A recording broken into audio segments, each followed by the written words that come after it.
బ్రేకులు కాదు ఇక బ్రేకింగ్సే. సర్కార్ స్థలాల్లో వాణిజ్య అక్రమ నిర్మాణాల కూల్చివేత తప్పదు అనే సైరన్ ఇచ్చింది హైడ్రా. ప్రభుత్వ ఆస్తుల పరిరక్షణ, ప్రజల్లో అవగాహన కోసం గ్రీవెన్స్ సెల్ సహా కొత్తగా హైడ్రా పోలీస్ స్టేషన్లు రాబోతున్నాయి. సరికొత్త యాక్షన్ ప్లాన్ తో మళ్లీ అటెన్షన్ లోకి వచ్చిన హైడ్రా నో టెన్షన్ అంటూ ప్రజలకు భరోసానిచ్చింది.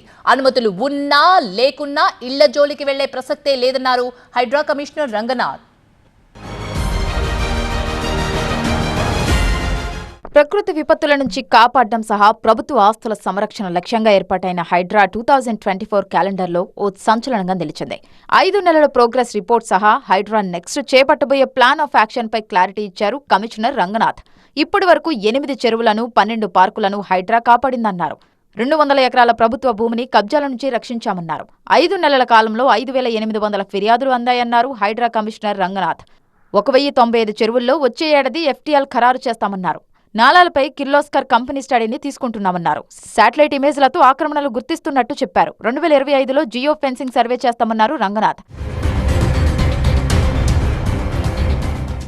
FTL బఫర్ జోన్లపై ప్రజలకు అవగాహన కల్పించడం హైడ్రా సక్సెస్ అయిందన్నారు రంగనాథ్. ఇళ్లు, స్థలాలు కొనుగోళ్లకు సంబంధించి ప్రజలు అప్రమత్తంగా ఉంటున్నారన్నారు. చెరువులు, ప్రభుత్వ భూముల పరిరక్షణే హైడ్రా ధ్యేయమన్నారు. ఆక్రమణలపై హైడ్రా ఇక మరింత కఠినంగా వ్యవహరిస్తుందన్నారు.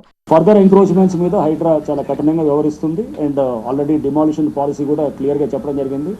జూలై 19 తర్వాత ఏ పర్మిషన్ను దాన్ని అంతకుముందు ఇచ్చిన పర్మిషన్స్ ఆనర్ చేస్తున్నాయి. ఆ తర్వాత ఏ పర్మిషన్స్ కూడా ఒకవేళ FTL బఫర్లో వస్తే కనుక డెఫినెట్గా దాని మీద సంబంధిత అధికారులు అకౌంటబుల్ చేస్తూ కూడా ప్లస్ వాటి మీద కూడా యాక్షన్ తీసుకోవడానికి కూడా జరుగుతుందన్నమాట. అనుమతులు ఉన్నా లేకున్నా నివాస గృహాల జోలికి హైడ్రా వెళ్లేదని క్లియర్ కట్ గా క్లారిటీ ఇచ్చారు కమిషనర్ రంగనాథ్. అంతకుముందు ఉన్న పర్మిషన్స్ అన్నిటి కూడా ఆనర్ చేస్తూ అండ్ ఏదైతే నివాస గృహాల మీద గతంలో వచ్చినటువంటి ఆథరైజ్ అయినా అనాథరైజ్ అయినా కానీ కూడా గతంలో కట్టిన వాటికి ఎక్కడ కూడా హైడ్రా వాటి మీద వెళ్ళదు. ఇక నుంచి వాణిజ్య సముదాయాలపై హైడ్రా మరింత ఫోకస్ పెట్టబోతోంది. అక్రమ నిర్మాణాలను ఉపేక్షించే ప్రసక్తే ఉండదన్నారు హైడ్రా కమిషనర్ రంగనాథ్. కమర్షియల్స్ ఇట్లాంటి అనాథరైజ్ ఉండే వాటి మీద ఎప్పుడైనా కానీ కూడా అనాథరైజ్ కన్స్ట్రక్షన్స్ ఆ పాలసీ కూడా మీకు ఆల్రెడీ చెప్పడం జరిగింది. అనాథరైజ్ కన్స్ట్రక్షన్స్ ఎప్పుడైనా అనాథరైజ్డ్ ఉంటుంది. సో దాని మీద చర్యలు తీసుకోవడం కూడా జరుగుతుంది. ప్రభుత్వ భూములు, చెరువులు, నాలాల పరిరక్షణతో పాటు ప్రకృతి విపత్తులను సమర్థవంతంగా ఎదుర్కోవడంలో హైడ్రా కీలక పాత్ర పోషించబోతోంది. త్వరలోనే 72 DRF బృందాలు అందుబాటులోకి వస్తాయన్నారు రంగనాథ్. అలాగే నగరంలో మరో డాప్లర్ వెదర్ రాడార్ రాబోతుందన్నారు. వెదర్ డేటా విశ్లేషణ కోసం స్పెషల్ టీంను ఏర్పాటు చేస్తామన్నారు.